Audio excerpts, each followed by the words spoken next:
अच्छा, interest rate future hedge के बाद है interest rate options.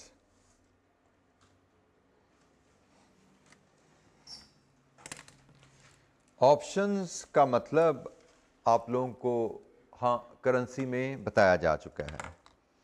Option give flexibility on the payment of premium, it gives flexibility.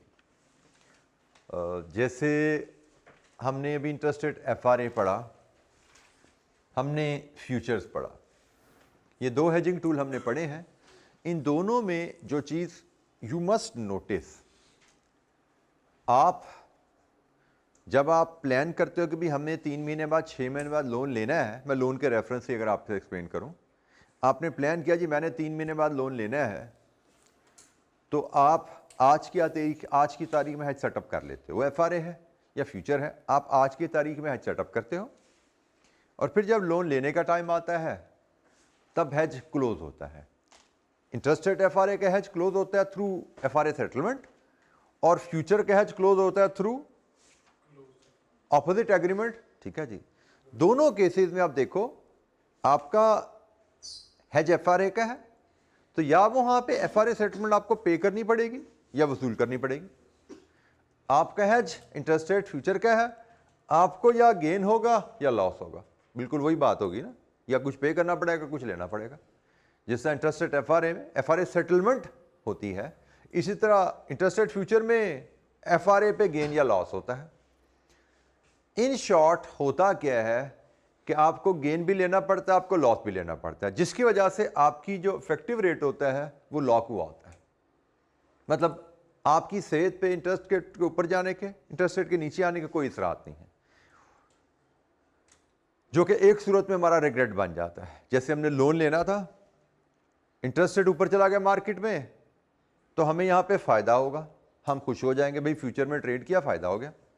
लेकिन अगर इंटरेस्ट रेट लोन लेना था, मार्केट में इंटरेस्ट रेट गिर गया तो हमें फ्यूचर में नुकसान हो जाता है। वी हैव ए रिग्रेट कि यार फ्यूचर आज ना ही लिया था तो अच्छा था, मार्केट से सस्ता लोन ले लेते। इधर लॉस हो गया तो मार्केट में सस्ते लोन का जो फायदा था वो ये लॉस खा गया, रिग्रेट आ गया। इसी तरह डिपॉजिट का केस है, there may be a regret.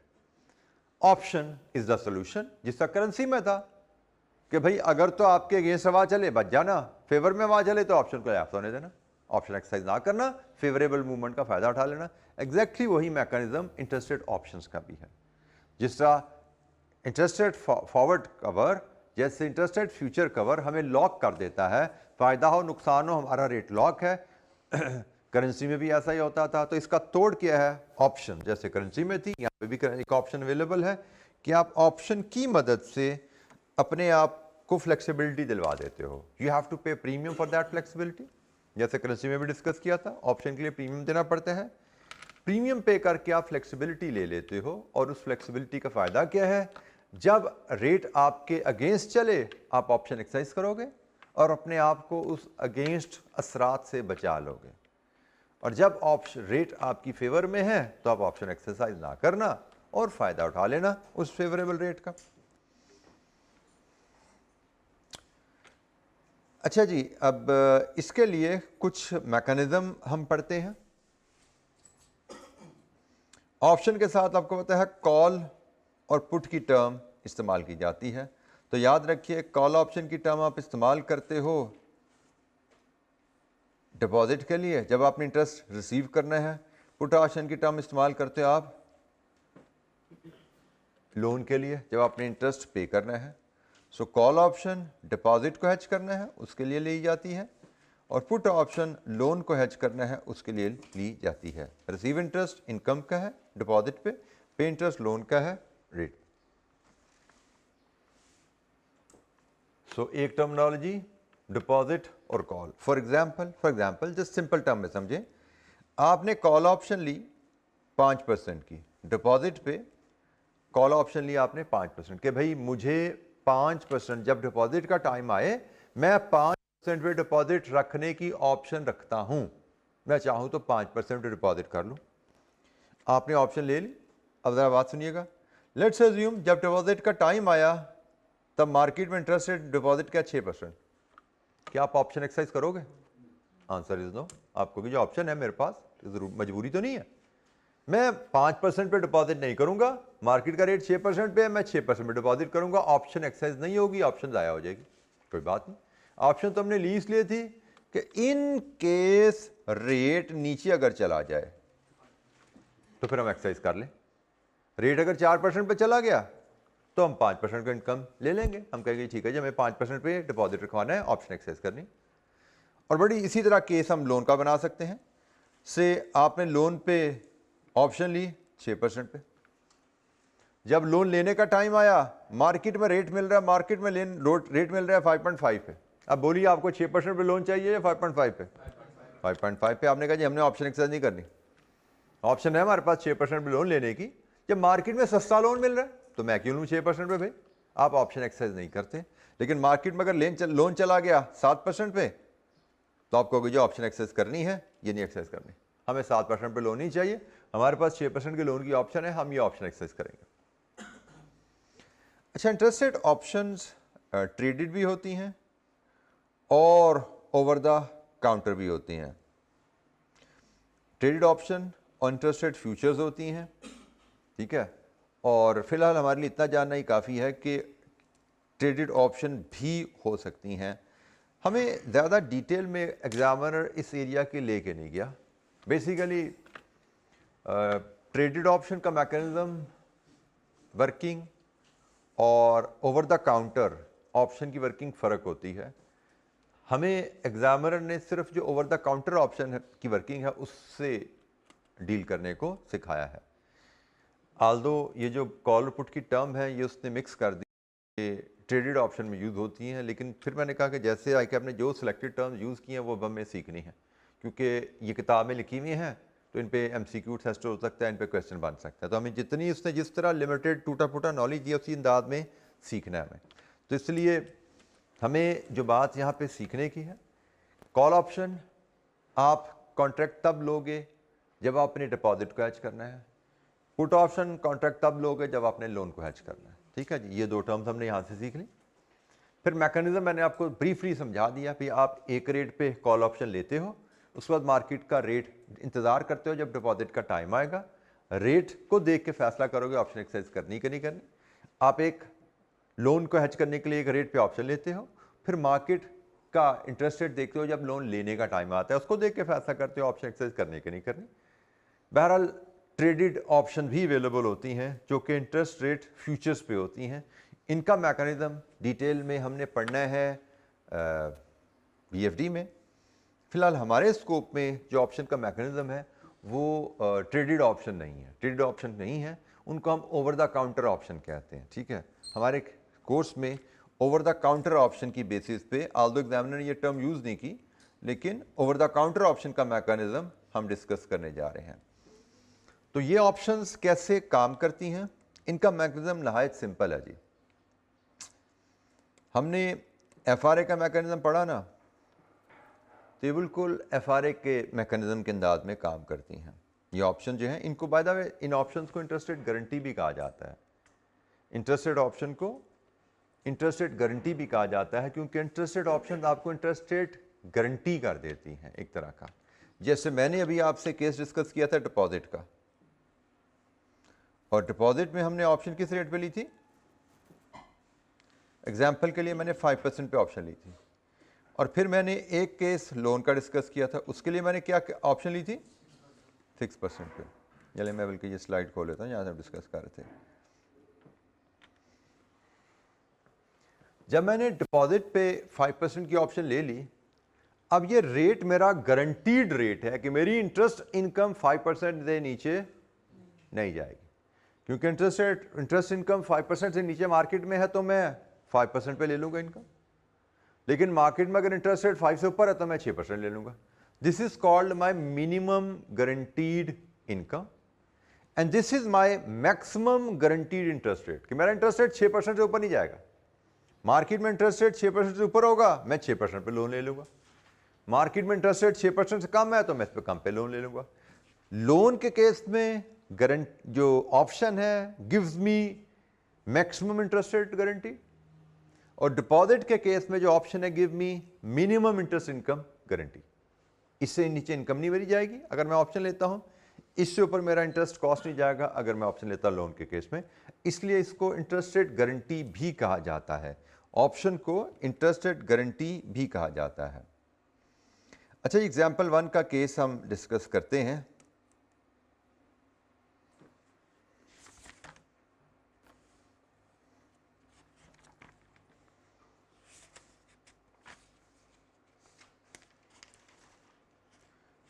Page number जी ये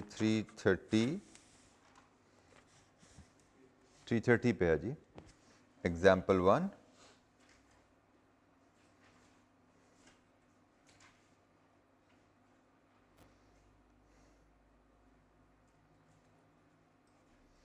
hedging future borrowing using interest rate options। ठीक है जी, इसका मैकेनिज्म को यहीं से हम फॉलो करते हैं।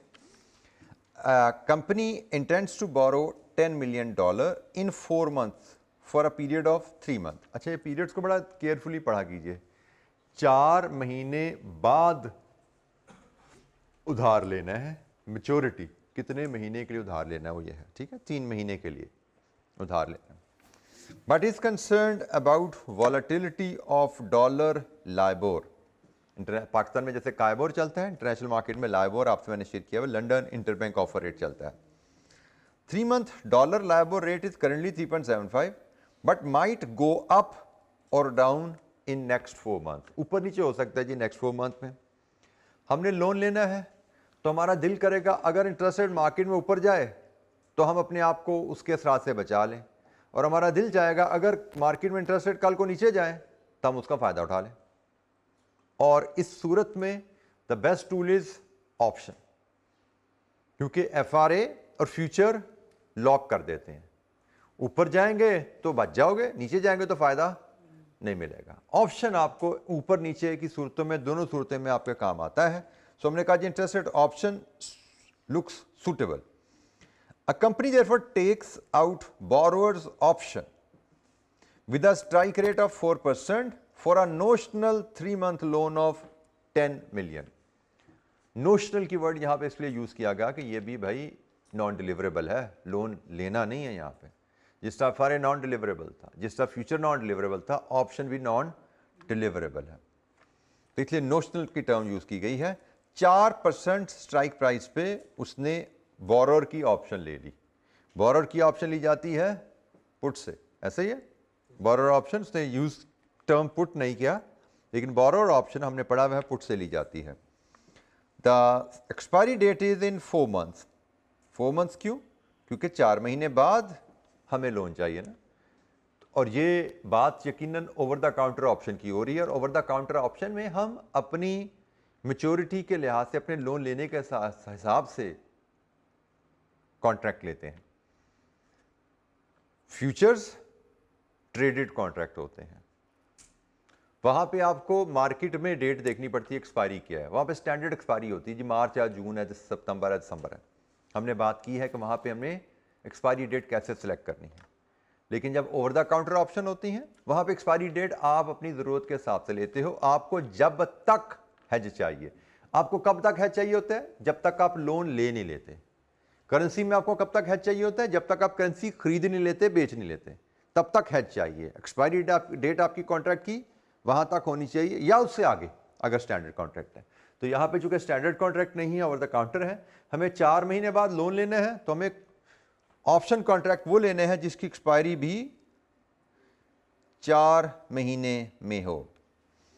Option premium is equal to 0.5% per annum. Option का प्रीमियम आएगा 0.5% पर एनम प्रीमियम है of the notional principal. For simplicity we shall suppose that the company is able to borrow at dollar LIBOR rate. हमने assume किया जी company LIBOR पे बोरो कर सकती है। अच्छा जी, अब कंपनी ने ऑप्शन ले ली 4% पे, ठीक है जी, और कंपनी ने ये प्रीमियम पे करके ऑप्शन ले ली। एक्सपायरी है 4 महीने बाद। बोरोर ऑप्शन 0.5% प्रीमियम आपने आज पे कर दिया, अब आपके पास ऑप्शन है 4 महीने बाद अगर चाहो तो 4% पे लोन ले सकते हो। क्लॉक स्टार्ट टिकिंग, अब 4 महीने गुजरने का इंतजार है। If 3 month dollar LIBOR rate is higher than the option strike rate at the expiry, 4 महीने गुजरेंगे, अगर डॉलर का लाइबोर रेट हमारी एक्सरसाइज प्राइस से ज्यादा है, so what should be our decision? Exercise करेंगे ऑप्शन, बिल्कुल ठीक है जी। हमारे पास 4% पे ऑप्शन है, अगर मार्केट में रेट इससे ज्यादा है तो हम ऑप्शन एक्सरसाइज करेंगे, हमारा दिल चाहेगा हम 4% पे लोन लें, एंड वाइस वर्सा। अच्छा जी, उसने फिर example the, if 3 month LIBOR rate is 6%, company will exercise the option and the option. अच्छा, यहां पे ना अब FRA सेटलमेंट वाली कहानी आ जाती है तकरीबन। जैसे ये केस देखिए, आपने FRA लिया हुआ था 4% पे और मार्केट में रेट आ गया 6% पे, हमने कहा जी exercise the option. Exercise option का मतलब क्या है?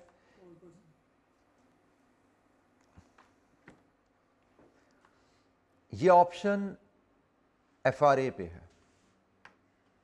जो ऑप्शन जब आपने कहा ना एक्सरसाइज ऑप्शन, तो ये वर्किंग FRA वाली शुरू हो जाती है। FRA जैसे आपने 4% पे FRA लिया हुआ था, IRG आपका FRA में कन्वर्ट हो गया। आई रिपीट, बेसिकली ऑप्शंस दो होती हैं, मैंने आपसे बोला एक ट्रेडेड है और एक ओवर द काउंटर। जो ट्रेडेड ऑप्शन होती है वो ऑन इंटरेस्ट रेट फ्यूचर होती है, जिसका मैकेनिज्म हमारे स्कोप में नहीं है। इसका मैकेनिज्म हम BFD में पढ़ेंगे। और जो ओवर द काउंटर ऑप्शन होती है वो ऑन FRA होती है। Over the counter option on FRA है। क्या आपने 4% की ऑप्शन ली है, जब आपने ऑप्शन एक्सरसाइज करने का फैसला किया FRA की वर्किंग शुरू होगी, जैसे आपका 4% का FRA था। अब सोचो जरा, अगर 4% का FRA हो और मार्केट में लोन 6% का चल रहा है, क्या होगा? आप लोन लोगे 6% पे, बैंक का आपको पे करेगा 2% की FRA सेटलमेंट, आपका नेट इंटरेस्ट कहां पे आ गया? 4% पे हो गया ना। लेकिन इसमें हम प्रीमियम ऐड कर देते हैं जो ऑलरेडी हमने पे किया हुआ है, तो हमारा इंटरेस्ट 4 नहीं 4.5 पे चला जाता है। ओवर द काउंटर जो इंटरेस्ट रेट ऑप्शंस होती है, it is option on FRA। और जब आपने कहा कि मैंने ऑप्शन एक्सरसाइज करनी है, इट मींस आपने FRA के थ्रू वर्किंग बनानी है अपनी। ऑप्शन एक्सरसाइज करनी है 6% पे, इसका मतलब हमें FRA के थ्रू चलना है, हमें ऐसे वर्किंग प्रेजेंट करने हैं जैसे मेरा 4% पे ऑप्शन ही 4% पे FRA था। अगर मेरा 4% पे FRA था, मार्केट में लोन 6% पे है, तो मेरी वर्किंग शो होती है मार्केट में 6% पे लोन लो और 2% की FRA सेटलमेंट रिसीव करो बैंक बिल पे। यहाँ पे बैंक नहीं पे करता, यहाँ पे ऑप्शन जिससे आपने ऑप्शन ली है वो पे करता है, क्योंकि ऑप्शन में 2 पार्टियां होती है ना। मैंने कहा जी मुझे ऑप्शन चाहिए, मुझे गारंटी चाहिए, तो एक बंदा गारंटी देने वाला भी तो होगा ना। मुझे गारंटी चाहिए कि मैं जब चाहूँ 4% पे लोन ले लूँ, कौन देने वाला है गारंटी? से कोई एक पार्टी खड़ी होगी, मैं गारंटी देता हूँ, कीमत पे करो, मैं उसको कीमत दूंगा, ये लो जी मेरा 0.5% प्रीमियम, मुझे गारंटी दे दो। उसने गारंटी दे दी। जो गारंटी दे रहा है उसको हम ऑप्शन राइटर कहते हैं। जो गारंटी ले रहा है प्रीमियम पे करके, वो ऑप्शन होल्डर कहलाता है। तो मैंने प्रीमियम पे किया, मैं ऑप्शन होल्डर हूं, जिसने प्रीमियम वसूल करके मुझे गारंटी दी वो ऑप्शन राइटर है। अब मैंने 4% पे लोन लेने की गारंटी ली है और मार्केट में लोन 6% पे मिल रहा है, तो मैंने कहा भाई मुझे 4% का लोन चाहिए। अब हम यहाँ पे बात क्या कर रहे हैं, भाई ये नॉन डिलीवरेबल है, वो 4% में लोन नहीं देगा। वो क्या करेगा? ठीक भाई मार्केट से लोन 6 का मिल रहा है, मैंने 4 की गारंटी की थी, ये 2 मुझसे ले लो। आप मार्केट से 6 पे लोन लोगे, 2 कंपनसेशन मिली, जस्ट लाइक FRA सेटलमेंट। आपका रेट 6 पे आ गया, प्लस आपने प्रीमियम पहले का पे किया था ना, वो भी हम ऐड करके यहाँ शो करते हैं। मैंने कहा जी मेरी कॉस्ट इस केस में 4.5 पे चलेगी। अब मार्केट में रेट 7 जाए, 8 जाए, 10 जाए, जहाँ मर्जी चला जाए, मेरी कॉस्ट 4.5 से ऊपर नहीं जाएगी, क्योंकि जितना भी रेट ऊपर जाता जाएगा मेरी कंपनसेशन बढ़ती जाएगी। रेट 10 पे चला गया तो मुझे 6% की कंपनसेशन मिल जाएगी। रेट 8 पे आया, मुझे 4% की कंपनसेशन मिल जाएगी। मेरी कॉस्ट 4% ही रहनी है प्लस प्रीमियम। हाँ, अगर रेट नीचे चला जाए तो मुझे 4% वाली ऑप्शन एक्सरसाइज करनी है? नो, मैं चुप करके मार्केट से 3% पे लोन लूंगा, प्रीमियम पहले पे किया हुआ, टोटल कॉस्ट मेरी 3.5, इतना सा मैकेनिज्म। सो FRA ऑप्शन और इंटरेस्ट रेट ऑप्शन की जब बात कर रहे हैं, हमारे स्कोप में मैकेनिज्म है सिर्फ ओवर द काउंटर ऑप्शन का। Over the counter option on FRA होती है, आल्दो ये टर्म किताब में यूज नहीं हुई कि ऑप्शन ऑन एफआरए है, बट दिस इज जो मैंने कहा डिटेल में हमने जाके पढ़ना है बीएफडी में, तो ये मैं बीएफडी से थोड़ा सा बात यहाँ पे आपसे शेयर कर रहा हूँ कि ये ऑप्शन ऑन एफआरए है, ताकि आपको याद रहे इसका मैकेनिज्म सारा एफआरए वाला है। जब आपने कहा ऑप्शन एक्सेस करनी है, बिल्कुल एफआरए वाला मैकेनिज्म है, सिर्फ डिफरेंस क्या है, प्रीमियम।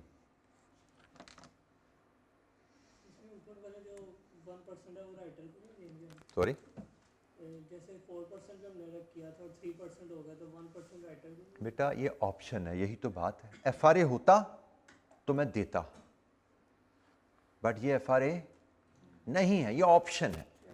मैंने जब ऑप्शन एक्सरसाइज की तो मेरा एफआरए का मैकेनिज्म स्विच ऑन हो गया। जब मैंने ऑप्शन एक्सरसाइज नहीं की तो एफआरए का स्विच ऑन नहीं हुआ। जैसे ये केस है जैसे एग्रीमेंट किया ही नहीं, ठीक है ना, ऑप्शन है ना भाई, फिर तो एफआरए ले लो ना, इधर लेना है और उधर देना है, फिर तो एफआरए ले लो। फर्क क्या रह गया फिर एफआरए ऑप्शन में? ऑप्शन है ही ये कि भाई फ्लेक्सिबिलिटी है। मुझे जब किसी ने पैसे देने थे ना, मैंने कहा पकड़ा पैसे भाई, 2% पकड़ा, मैं खड़ा हूं देने के लिए। और जब मेरी बारी आई देने की, मैंने कहा मेरे पास तो ऑप्शन है, हंस के दिखा दूंगा मैं कि मैंने नहीं देने भाई, मेरे पास तो ऑप्शन है, आई हैव द फ्लेक्सिबिलिटी, कोई कंपल्शन नहीं है। इसके ऊपर कंपल्शन है, मैं कहूंगा भाई 2% मेरा राइट बनता है, गारंटी कहता है दो मुझे 2%, मैं लूंगा क्योंकि मैंने तुम्हें ये पैसे दे के गारंटी ली हुई है, तो मुझे 2% पे करो। लेकिन यहां पे उसके बाद राइट नहीं है मुझसे पैसा मांगने का, क्योंकि मेरे पास ऑप्शन है। मैं चाहूं तो एक्सरसाइज करूं, चाहूं तो ना करूं। तो मैं क्यों एक्सरसाइज करूंगा जब मेरी जेब से पल्ले से पैसा जाना है? ठीक है, तो इसीलिए तो हम ऑप्शन में आए हैं कि हम अपने आप को नुकसान से बचा लें। एफआरए होता तो दोनों सूरतों में एफआरए है, ऑप्शन है इधर एफआरए है, इधर नो एफआरए है।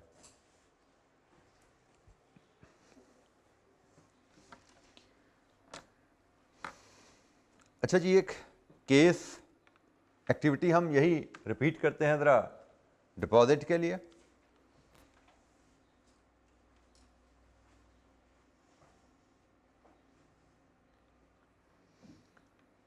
A company intends to invest $10 million in 4 months for a period of 3 months, but concerned about the volatility of dollar rate. The 3-month LIBOR is currently 3.75, but it might go up or down. The company therefore takes out a depositor option at a strike price of 4% with a notional 3-month deposit of 10 million.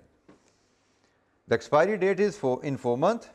Option की expiry, option premium is equal to 0.5% per annum. सारा data same है, सिर्फ case हमने यहाँ पे deposit का कर दिया है, बाकी सारा डाटा सेम है। ठीक है जी, 3 महीने वही कहानी, रेट 3 पे चला जाए, रेट 6 पे चला जाए। ठीक है जी, कहानी वही है, 3% 6% कहानी है। Let's discuss. हमने एफआरए लिया है 4% डिपॉजिट का, आपके पास एफआरए है 4% डिपॉजिट का, सॉरी ऑप्शन, आपके पास ऑप्शन है 4% डिपॉजिट की। अब मार्केट में डिपॉजिट का रेट आ गया 3% पे, do you want to deposit at 4% और 3%? जब आपने कहा ऑप्शन एक्सरसाइज करनी है, ये फैसला है ना। ऑप्शन एक्सरसाइज करने का मतलब एफआरए का मैकेनिज्म शुरू, और एफआरए का मैकेनिज्म क्या है? 4% पे एफआरए लिया हो और मार्केट में रेट 3% है, तो क्या होगा?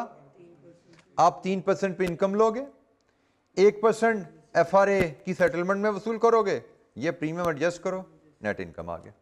ये चीज सिर्फ एक एफआरए से थोड़ी फर्क आ जाती है यहाँ पे, क्योंकि ऑप्शन है ना, प्रीमियम दिया हुआ है वो भी लेना पड़ता है हमें। अदरवाइज ये तो बिल्कुल वही एफआरए वाली बात है ना कि मार्केट पे इनकम और एफआरए सेटलमेंट। यहाँ पे एफआरए सेटलमेंट की जगह इसको कहा जाता है जी amount receive from option writer. इसको एफआरए सेटलमेंट नहीं कहा जाता, इसको कहा जाता है amount receive from FRA settlement option writer. वहां पे हम लिखते थे FRA settlement receive from bank, FRA settlement paid to bank. यहाँ पे ऐसा नहीं है, यहाँ पे FRA settlement receive from option writer, और पे तो होता ही नहीं है, पे तो होता ही नहीं है। ठीक है, पेमेंट की बारी हम हंस के दिखा देते हैं कि भाई हमारा कोई लेन देन नहीं। मार्केट में जैसे रेट 6% पे चला जाए, हमारे पास ऑप्शन है 4% पे डिपॉजिट लेने की, हम कहेंगे जी हमें 4% का डिपॉजिट नहीं चाहिए, हम 6% का डिपॉजिट लेंगे, प्रीमियम ऑलरेडी हमने पे किया हुआ है, वो इसमें से एडजस्ट हो जाएगा, लीजिए जी हमारी इनकम 5.5 पे चलेगी। अब रेट जहां मर्जी चला जाए, 1% पे भी आ जाएगा, मेरी इनकम इससे नीचे नहीं जाएगी। ये मेरी इनकम का मिनिमम गारंटीड इनकम है। मेरी इनकम इससे नीचे नहीं जाएगी, ऊपर रेट 7 पे जाए, 8 पे जाए, 10 पे जाए, मेरी इनकम ऊपर जाती जाएगी। लोन के केस में ये मेरी मैक्सिमम गारंटीड इंटरेस्ट कॉस्ट है, मेरी इंटरेस्ट कॉस्ट इससे ऊपर नहीं जाएगी। रेट बेशक 7 पे जाए, 8 पे जाए, 10 पे जाए, मेरी कॉस्ट 4.5 ही रहेगी, लेकिन नीचे आएगा इंटरेस्ट रेट, फायदा मेरा है, मेरी कॉस्ट गिरती जाएगी। जी डिपॉजिट का केस हो, लोन का केस हो, FRA ऑप्शन, इंटरेस्ट रेट में ऑप्शन का मैकेनिज्म हमने डिस्कस किया और मैंने थोड़ा एलेबरेट कर दिया कि हमारे स्कोप में ओवर द काउंटर ऑप्शंस हैं जो कि ऑन FRA होती हैं।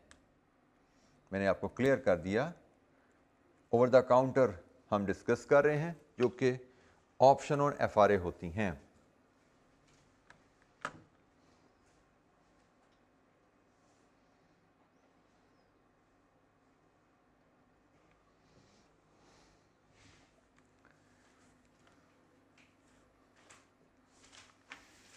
अच्छा, इसमें भी एक हमारे पास फर्दर एक्टिविटी के लिए क्वेश्चन गिवन है, ये शायद बोरिंग का ही क्वेश्चन है। Let's have a look at that as well, थोड़ी रिवीजन हमारी दोबारा हो जाएगी। क्वेश्चन नंबर 8 हमारे पास है, ये बोरिंग की एक्टिविटी के लिए क्वेश्चन है। छोटे छोटे क्वेश्चन हैं, इसलिए मैंने कोशिश की ज़्यादा से ज़्यादा किताब में डाल दिए जाए ताकि आपको इनको बार बार देख के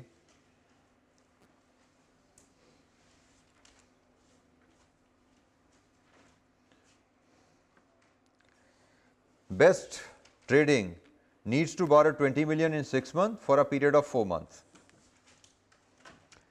The 4-month LIBOR rate is currently 3% but might go up or down in next 6 months.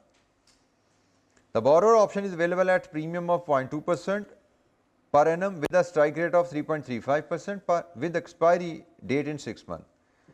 ख्याल रखना है, आप जो कॉन्ट्रैक्ट सेलेक्ट करोगे इस केस में एक्सपायरी डेट मैच होगी आपकी इस पीरियड के साथ।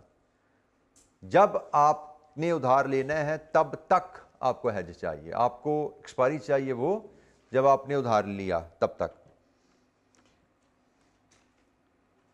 Assume that company is able to borrow at US dollar LIBOR rate.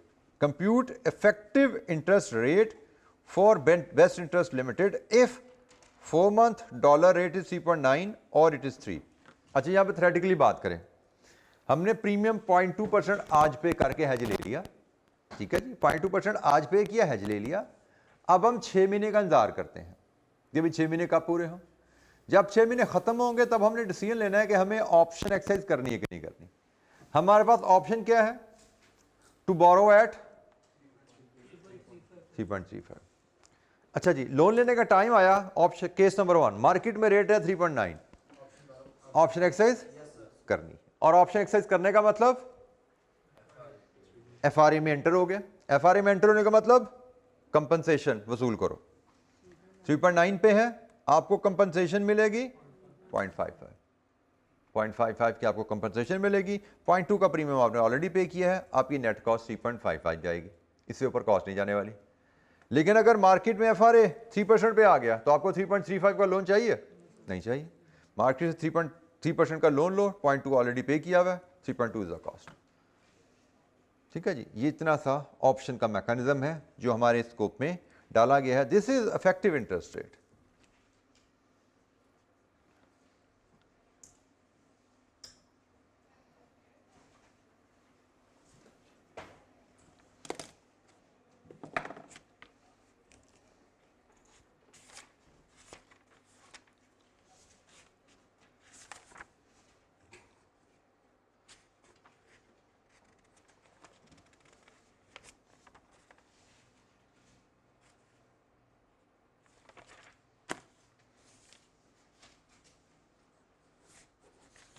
Ji, any question?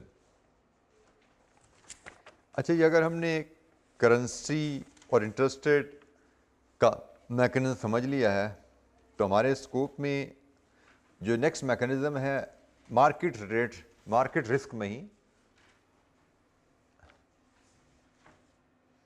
Market rate risk of commodities, commodity prices का रिस्क।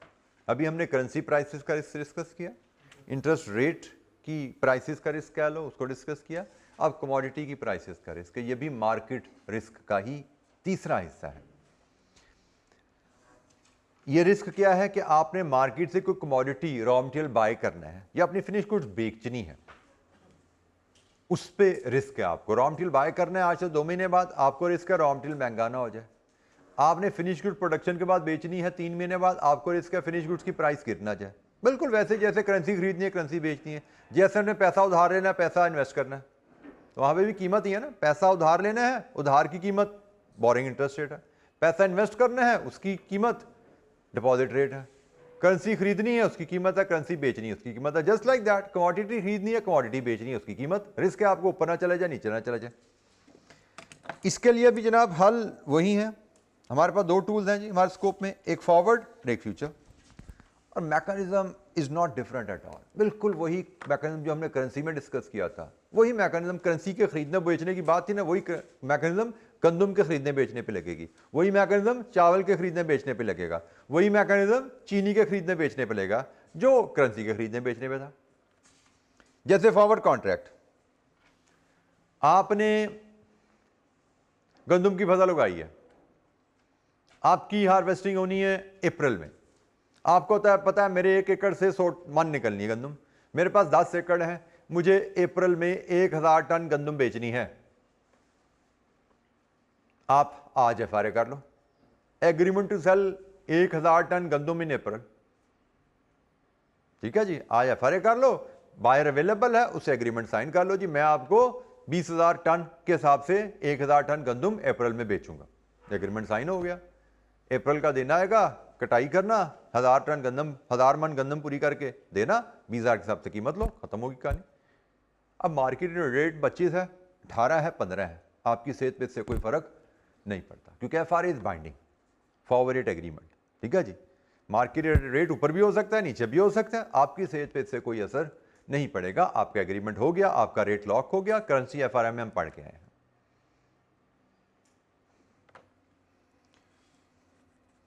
अच्छा, इसका केस रीड थ्रू कर लीजिए, बात बड़ी सिंपल है, मुझे नहीं लगता इसकी मुझे एक्सप्लेनेशन आपको देने की ज़रूरत है। Just read through the case जो आपके पास अवेलेबल है कमोडिटी फॉरवर्ड पे, पेज 332 पे। और कोई बात समझ नहीं आती आप मुझसे डिस्कस कर लें जी, हम पूछ लें, उसकी बात कर लेंगे। कमोडिटी फॉरवर्ड कॉन्ट्रैक्ट,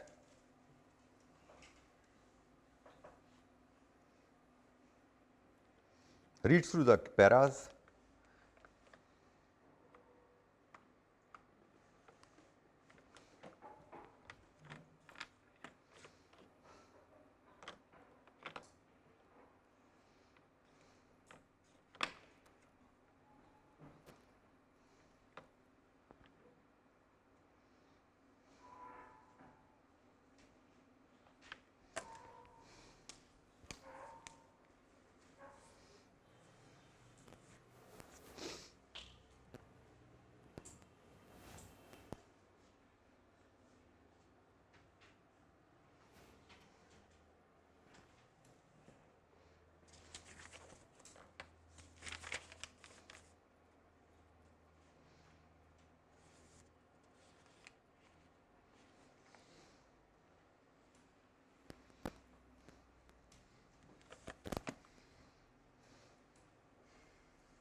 जी जनाब, currency FRA commodity FRA,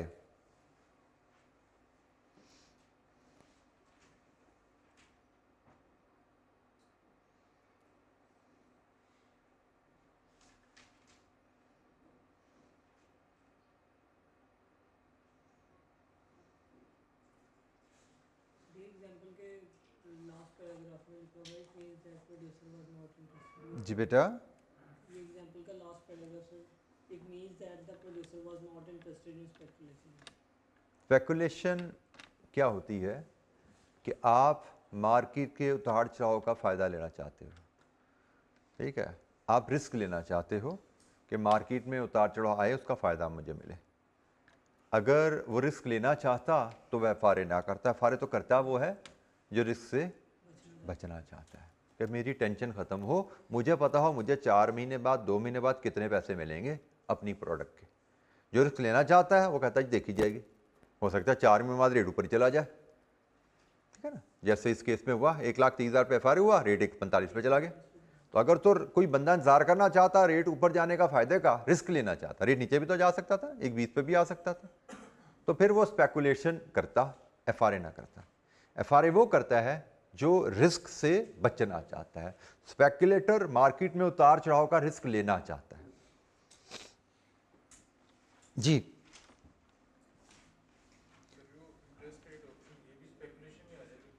interest rate option basically it works two way. उसमें आप रिस्क से बच भी जाते हो, क्योंकि रिस्क आपको असूलन उतार चढ़ाव में प्रोडक्ट बेचनी है आपने, अगर कीमत ऊपर भी जा सकती है नीचे भी जा सकती है। डर किससे लगता है आपको? नीचे जाने से। इसी तरह लोन में इंटरेस्ट रेट ऊपर भी जा सकता है नीचे भी आ सकता है, डर किससे लगता है? ऊपर जाने से, ठीक है। तो आप जब ऑप्शन लेते हो तो इंटरेस्ट रेट के ऊपर जाने के शरत से तो बच गए आप, जो डर वाली साइड से वहां से आप बच गए, और जो पॉजिटिव साइड है उसकी साइड ओपन भी रही तो वो रिस्क तो ना हुआ, वो स्पेकुलेशन तो ना हुई।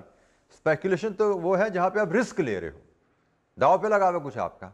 ऑप्शन लेके आपने वो चीज दाव वाली बात खत्म कर दी, वो आपने कीमत पे करके प्रीमियम पे करके, दाव वाली बात कुछ नहीं, अब दाव पे कुछ नहीं लगा, अब तो लॉटरी निकलने की बात है, निकल गई तो निकल गई, ठीक है ना निकली तो कोई बात नहीं, पल्ले से कुछ नहीं जाएगा, टिकट ले ली हमने, प्रीमियम पे करके अपने आप को बचा लिया नुकसान से, नुकसान नहीं हमें होगा, फायदा होना होगा तो हो जाएगा भाई, ठीक है।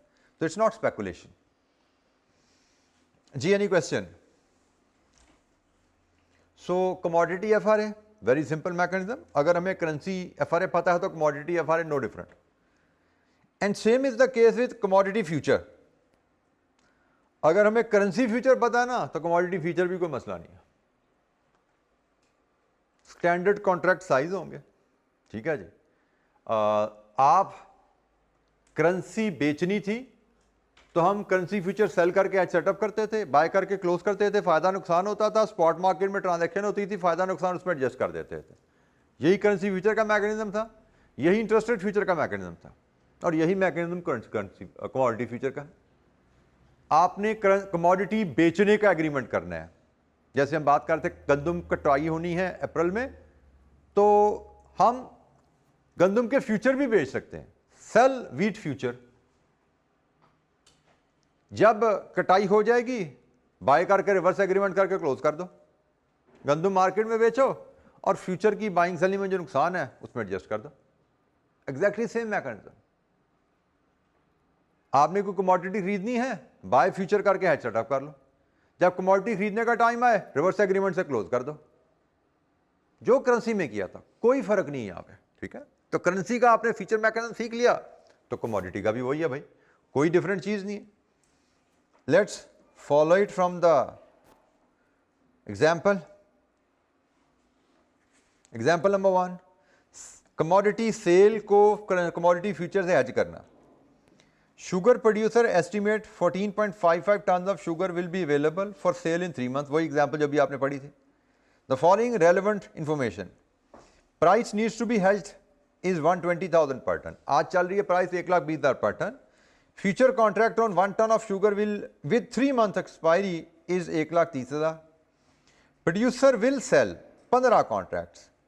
स्टैंडर्ड कॉन्ट्रैक्ट्स चूंकि 1 टन का है तो 14.5 ओवर 1 राउंड ऑफ करोगे तो 15 कॉन्ट्रैक्ट बन गए। 15 कॉन्ट्रैक्ट सेल कर देगा, फ्यूचर की प्राइस 130 अवेलेबल है। After 3 months sugar price is 145 per ton. The hedge will work in the following way. आपने हेज पोजीशन ओपन की, सेल 1,30,000 पर टन करके, आप हेज पोजीशन क्लोज करते हो बाय 1,45,000 रुपये करके, आपको नुकसान हुआ 15,000 का। ये फ्यूचर पे अपनी कहानी खत्म होगी। अब आप ओपन मार्केट में जाओ, ये टोटल 15,000 पर कॉन्ट्रैक्ट है, आपको 15 कॉन्ट्रैक्ट पे टोटल 2,25,000 का नुकसान हो गया, ये कहानी खत्म होगी। अब ओपन मार्केट में जाओ, अपनी गंदम 1,45,000 के साथ बेच दो, इसमें ये लॉस एडजस्ट कर दो। ये आपकी है नेट प्रोसीड्स, नेट रिसीट आपकी 14.5 टन की क्या है, ये पर टन आपको कितने पैसे मिले। अब जरा देख लो, आपने एग्रीमेंट किया था 1,30,000 रुपये बेचने का, तो आपको लगभग उतने ही पैसे मिल गए। फर्क थोड़ा रहा 1,30,000 से, वो किस वजह से है, राउंडिंग ऑफ। आपने 14.55 की जगह 15 कॉन्ट्रैक्ट में डील किया, राउंडिंग ऑफ कर ली थी ना, इसलिए आपको थोड़ा सा फर्क रह गया। अदरवाइज आपने जो कॉन्ट्रैक्ट किया था उसी कॉन्ट्रैक्ट के तहत पैसे मिल गए। बिल्कुल वही मैकेनिज्म है जो करेंसी का था, यही था ना करेंसी का मैकेनिज्म भी। हेज पोजीशन ओपन होती है, हेज पोजीशन क्लोज होती है, गेन लॉस आता है फ्यूचर पे। मार्केट में जाते हो, रेट पे अपनी चीज बेचते हो या खरीदते हो, और फ्यूचर का गेन लॉस उसमें एडजस्ट कर देते हो, नेट आपकी प्रोसीड आ गई। यह आपका कमोडिटी फ्यूचर सेल का केस है, और सिमिलर केस कमोडिटी बाइंग का। A chemical producer estimates 85 tons of raw material will be required in 3 months. The following are relevant information. Relevant information क्या है जी? Current price 5 लाख पर टन। हमने currency raw material खरीदना है 85 ton का 3 महीने बाद, ठीक है जी। 85 टन रॉ मटेरियल 3 महीने बाद खरीदने हैं। आज का रेट चल रहा है 5 lakh. The future contract on 10 raw material, 10 contract size है जी, 10 टन का कॉन्ट्रैक्ट साइज है, उसका कॉन्ट्रैक्ट अवेलेबल है 5,25,000 पर टन पे। तो naturally 8.5 divide with 10, sorry 85 over 10 is 8.5, round off होंगे 9 कॉन्ट्रैक्ट, 9 कॉन्ट्रैक्ट्स। तो प्रोड्यूसर विल बाय, क्योंकि रॉ मटेरियल बाय करने हैं तो buy future, buy future contracts 9 contracts 5-25 के हिसाब से। Size is 10 ton, size is 10 ton, not 1 ton.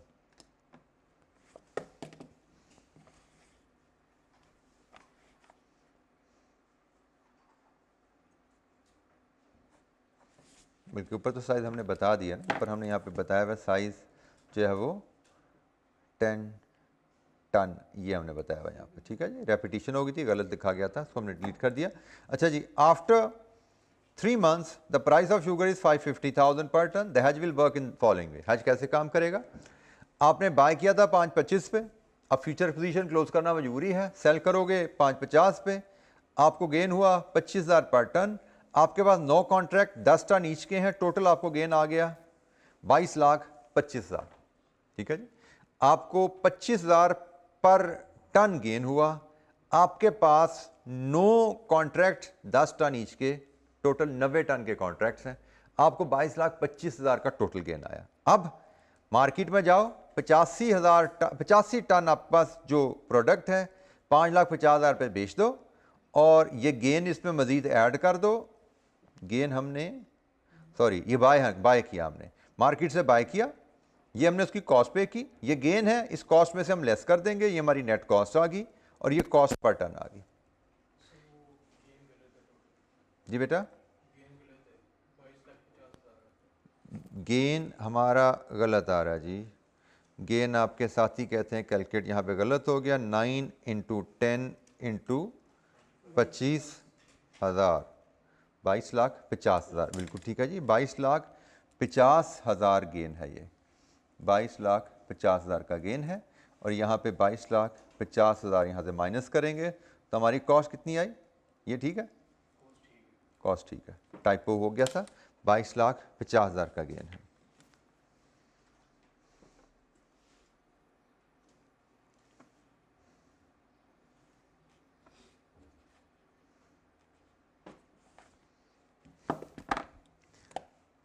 और पर टन हम यहाँ से देख रहे हैं cost 5,23,529 I against contract of 5,25। फिर वही बात कि 5,25 की जगह 5,23,529 क्यों आया? Rounding off. कॉन्ट्रैक्ट तो 5,25 का था, हमारी कॉस्ट 5,23,529 कैसे रही? राउंडिंग ऑफ हुई है भाई। लीजिए जी, ये मैकेनिज्म करेंसी का हमने डिस्कस किया। हमने करेंसी मैकेनिज्म की एग्जांपल एक 1 देख ली फ्यूचर के साथ, एक एग्जांपल 2 देख ली फ्यूचर के साथ। Any issue? करेंसी फ्यूचर अगर आपको आते हैं तो कमोडिटी फ्यूचर में भी कोई दिक्कत नहीं है। करेंसी फ्यूचर का मैकेनिज्म, इंटरेस्ट रेट फ्यूचर का मैकेनिज्म, कमोडिटी फ्यूचर का मैकेनिज्म एक है, वही 3 स्टेप हैं। हेज सेटअप करो, हेज क्लोज आउट करके गेन लेस निकालो, स्पॉट मार्केट में ट्रांजैक्शन करो और फ्यूचर का गेन लॉस उसमें एडजस्ट कर दो। Currency future, interest rate future, commodity future, तीनों में एक ही केस है जी। Any question?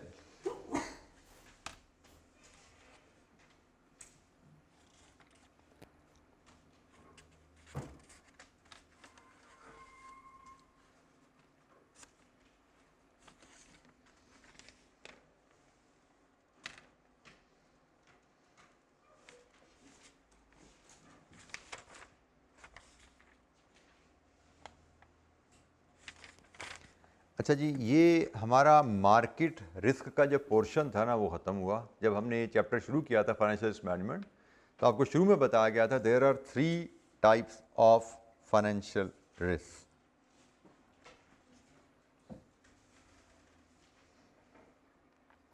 Market risk, credit risk and liquidity risk. और मैंने आपसे कहा था मार्केट रिस्क पे हमारी ज़्यादातर बात होने वाली है। ये तो सरसरी सी 2 बातें हैं, इनको हम डिस्कस करेंगे। अब देखिए, अब उसकी बारी आई है तो एक पेज पे ये कहानी क्रेडिट रिस्क और लिक्विडिटी रिस्क की ख़त्म हो जानी है। हमारे एग्जाम पॉइंट ऑफ व्यू से भी पास पेपर्स में मार्केट रिस्क पे में सवाल मिले हैं।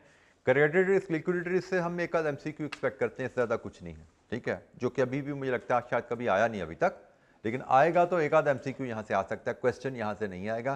क्वेश्चन हमें आना है वो मार्केट रिस्क से ही आना है, जिसमें करेंसी रिस्क है, जिसमें इंटरेस्ट रेट रिस्क है, जिसमें कमोडिटी रिस्क है, ठीक है। इन तीनों पे मुझे लगता है मैं पास पेपर में क्वेश्चंस आए हुए हैं, जो कि आपको क्वेश्चन बैंक में कुछ मैं दिखा चुका हूँ, कुछ आप देखोगे तो आपको मिल जाएंगे। अच्छा जी, अब हम बड़ा ब्रीफ जो तारुफ हमारा रह गया है वो है क्रेडिट रिस्क के ऊपर और कमोडिटी रिस्क के ऊपर। क्रेडिट रिस्क है क्या जी? What is credit risk? उधार दो या किसी के पास पैसे रखवाओ, कहीं पैसा इन्वेस्ट करो, उस पैसे के डूबने का खतरा कि रिकवर नहीं हो पाएगा। This is credit risk. आपने कोई प्रोडक्ट उधार पे बेची, कस्टमर आपको ड्यू डेट पे पैसा नहीं दे पाएगा, दिस इज क्रेडिट रिस्क। आपने बैंक में डिपॉजिट रखवाया, बैंक डिफॉल्ट कर जाए, बैंक लिक्विडेशन में चला जाए, देयर इज क्रेडिट रिस्क कि पैसा वापस शायद ना आए, although that is very at the very minimum level, but there is credit risk कि आपका पैसा आपने किसी से लेना है। क्रेडिट रिस्क इज देयर कि देने वाला ना दे पाए, शायद वो पैसा आपने बैंक से लेना है या पैसा का आपने किसी इंडिविजुअल से लेना है, देयर इज क्रेडिट रिस्क कि शायद वो देने वाला ना दे पाए, this is credit risk. Primarily business में जिस क्रेडिट रिस्क की हम बात करते हैं वो यही 2 होते हैं। एक, पैसा इन्वेस्ट करते हुए ख्याल रखना वही इन्वेस्टमेंट ऐसी जगह की जाए जहां से रिकवर हो जाए, और दूसरी बात, जब आप चीज़ें प्रोडक्ट उधार पे बेच रहे हो तो उधार पे बेचते हुए ख्याल रखना कि ऐसी पार्टीज को बेचा जाए जो कल को पैसा वापस कर पाएं। दिस इज क्रेडिट रिस्क, जिस पे हम ज़्यादा फोकस होते हैं बिजनेसेस में। Key tools to manage credit risk, कैसे क्रेडिट रिस्क को मैनेज किया जा सकता है। और ये जैसे मैंने कहा कि हम इसमें ज़्यादा बातें हमारी उधार के चीज़ें बेचने के रेफरेंस हैं, क्योंकि इन्वेस्टमेंट हम बैंकों में कर रहे हैं, उनमें क्रेडिट रिस्क रिलेटिवली लो होता है, उनकी मैनेजमेंट आसान है इस लिहाज से कि हर बैंक की एक रेपुटेशन होती है जो कि सर्टिफाइड होती है क्रेडिट रेटिंग कंपनीज के थ्रू कि ये कंपनी, ये बैंक लेन देन में इसकी रेपुटेशन कितनी पॉजिटिव है। क्रेडिट रेटिंग कंपनीज हर बैंक को रैंकिंग देती हैं तो वहां से आप बड़ी आसानी से देख सकते हो, जो टॉप रैंकिंग का बैंक है उसमें पैसा डालो, वहां पे क्रेडिट रिस्क लीस्ट है, जीरो के करीब है, मतलब नो रिस्क के करीब है बात। तो वो तो मामला बड़ा आसान है। बेस्ट क्रेडिट रेटिंग के बैंक में पैसा रखो, अगर रखना है तो पैसा डूबने के चांसेस नेग्लिजिबल है, तो उसकी मैनेजमेंट बहुत आसान है। हमारी जो मैनेजमेंट की डिस्कशन होने जा रही है क्रेडिट रिस्क के रेफरेंस से, वो होने जा रही है चीजें उधार में बेचते हैं हम भाई, और हम चीजें उधार में बेचते हैं तो पैसा डूबने का चांस रहता है। तो एक तरीका तो यह उधार पे बेचो ही ना उधार पे बेचोगे ना पैसा डूबने का चांस होगा, क्रेडिट रिस्क लो ही ना, ठीक है ना। क्रेडिट रिस्क तो तभी है ना जब चीजें उधार पे बेचोगे, लेकिन भाई उधार पे बेचना मजबूरी होती है, उधार पे नहीं बेचेंगे तो कस्टमर दूसरे सप्लायर के पास चले जाएंगे, नॉर्म है उधार पे बेचना। तो फिर किन चीजों का ख्याल रखना है, कैसे मैनेज करना है, कंट्रोल करना है क्रेडिट रिस्क को। Setting credit limits, regular monitoring, guarantees, credit insurance, ये कुछ बातें हैं, कुछ मेथड्स हैं जिनसे हम क्रेडिट रिस्क को कंट्रोल कर सकते हैं। इनको हम जरा एलैबोरेट कर लेते हैं। क्रेडिट लिमिट सेट करने से क्या मुराद है? आप क्रेडिट लिमिट से मुराद होता है दो रेफरेंस से, उधार देना है, कितनी अमाउंट का उधार देना है और कितने दिन का उधार देना है। क्रेडिट लिमिट में दो चीजें देखी जाती हैं, एक पीरियड और एक लिमिट। जैसे यहां पे लिमिट के रेफरेंस में बात हो रही है,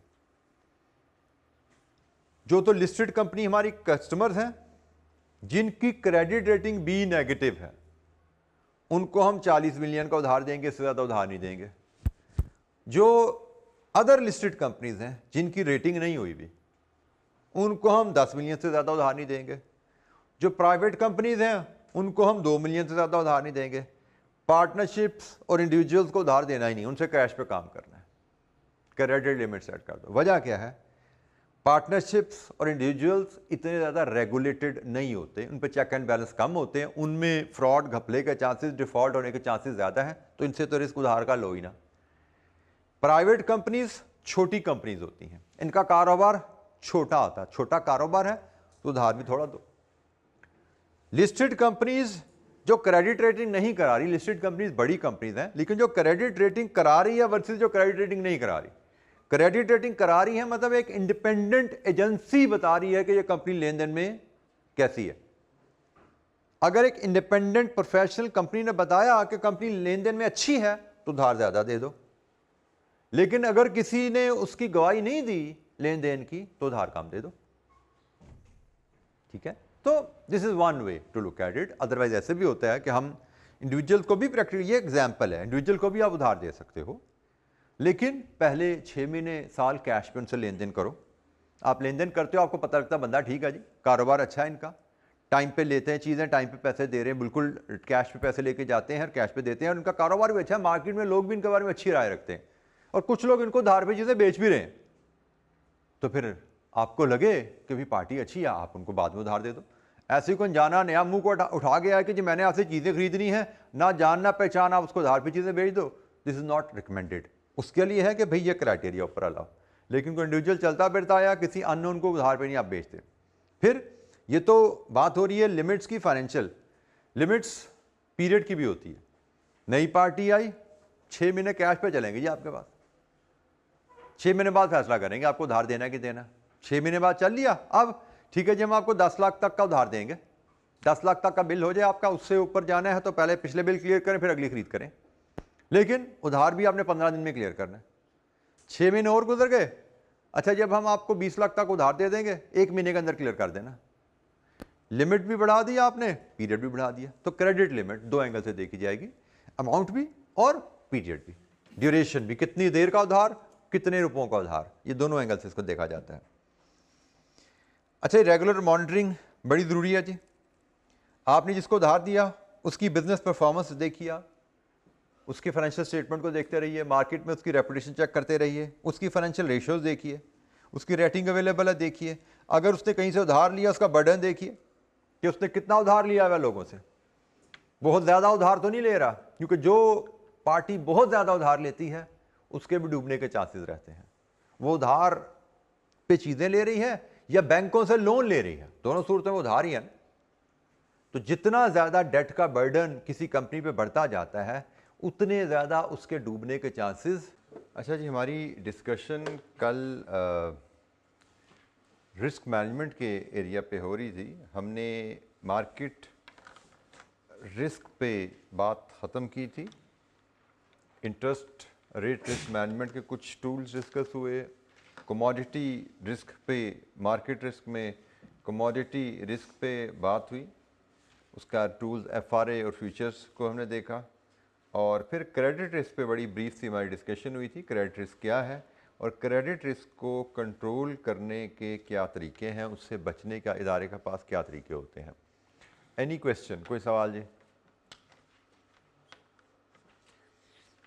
अच्छा जी, एक आखिरी फाइनेंशियल रिस्क एरिया पे हमारी बात है लिक्विडिटी रिस्क। लिक्विडिटी रिस्क क्या होता है? लिक्विडिटी रिस्क कहलाता है कि ऑर्गेनाइजेशन की जब लाइबिलिटीज़ ड्यू हों तो उसके पास सफिशिएंट लिक्विड एसेट्स ना हों उनको पे ऑफ या डिस्चार्ज करने के लिए।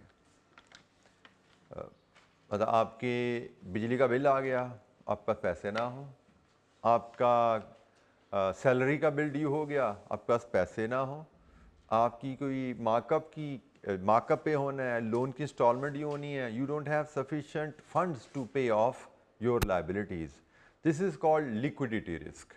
लिक्विड सफिशिएंट लिक्विड एसेट्स का ना होना। अच्छा जी, इसको फिर मैनेज कैसे किया जाए? इसको मैनेज करने के हमारे पास जो दो तरीके हमारे यहाँ भी डिस्कशन में आते हैं। एक, आप अपनी वर्किंग कैपिटल मैनेजमेंट को रेगुलरली मॉनिटर करें और ऑप्टिमाइज करें। आप रेगुलरली अपनी वर्किंग कैपिटल टर्नओवर रेशियोज देखिए, जिससे आपको पता लगेगा कहीं आपका स्टॉक लेवल ज़रूरत से ज़्यादा तो नहीं हो रहे, आपको पता लगेगा आपके पास डेटर्स में पैसा ब्लॉक तो नहीं हो रहा।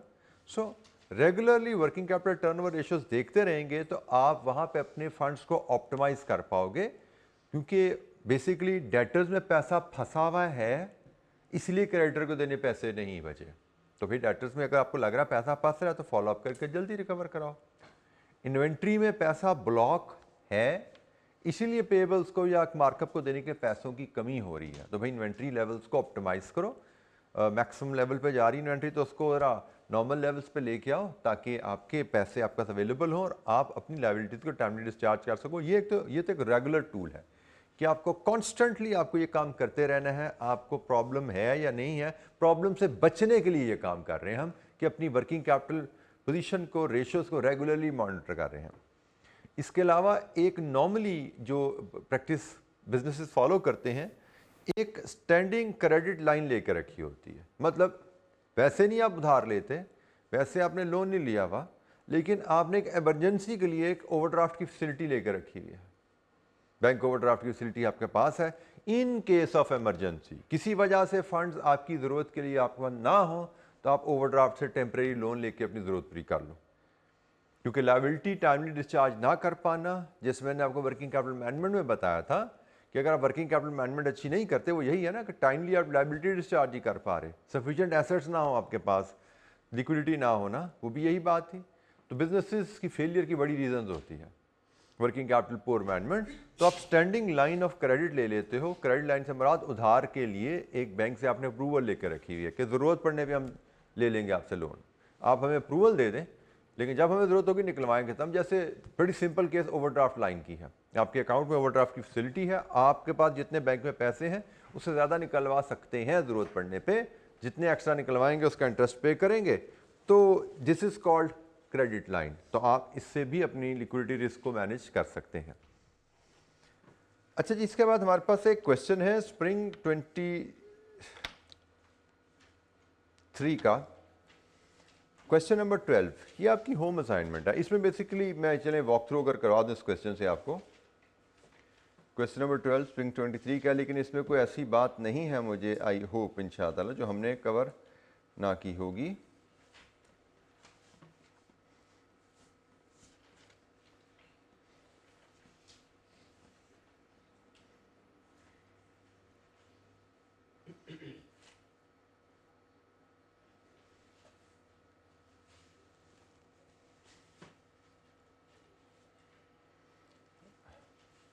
FIFA sports limited part A Apart from market risk, identify other broader category of financial risk that a business is subjected to. Also identify two strategies to manage each of the identified financial risk. ये वही बातें जो अभी हमने कल और आज की. मार्केट रिस्क के अलावा कौन सी ब्रॉड कैटेगरी है रिस्क की? Credit risk and liquidity risk. उसने कहा जी आइडेंटिफाई, तो हमने सिर्फ आइडेंटिफाई करना है. उसने ये नहीं कहा डिफाइन करो, एक्सप्लेन करो. Identify risk that a business subject to. Also identify two strategies. दो स्ट्रेटजीज भी बताओ इन रिस्क के बचने की क्या है. लिक्विडिटी रिस्क की तो अभी हम हटे कि जी standing credit line and monitoring working capital ratios. और क्रेडिट रिस्क पे कल बात हुई थी, setting credit limits, monitoring, insurance, guarantee. ठीक है, उसने कहा जी आइडेंटिफाई कर दो, तो हमने दो आइडेंटिफाई ब्रीफली एक एक लाइन में कर देने हैं.